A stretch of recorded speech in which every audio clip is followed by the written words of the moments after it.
మీకెప్పుడైనా ఇలా అనిపించిందా? నా జీవితం ఎందుకిలా ఉంది? ఎందుకు నాకు శాంతి లేదు? బయట అందరూ బాగానే కనిపిస్తారు, కానీ లోపల చాలామంది పోరాడుతున్నారు.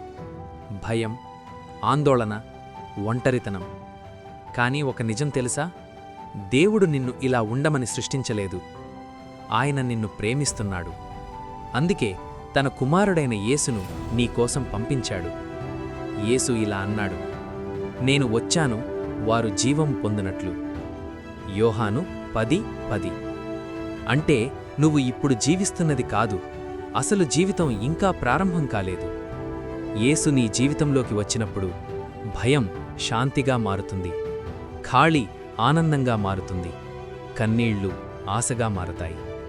ఇది రిలిజియన్ కాదు, ఇది రిలేషన్షిప్, యేసుతో వ్యక్తిగత సంబంధం. ఈరోజు ఒక చిన్న స్టెప్ తీసుకో. యేసు, నా జీవితంలోకి రా అని చెప్పు. ఆ నిర్ణయం నీ జీవితాన్ని పూర్తిగా మార్చేస్తుంది. ఇలాంటి మరిన్ని వీడియోస్ కోసం తెలుగు బైబిల్ ఫైట్స్ ఛానల్ని సబ్స్క్రైబ్ చేసుకోండి.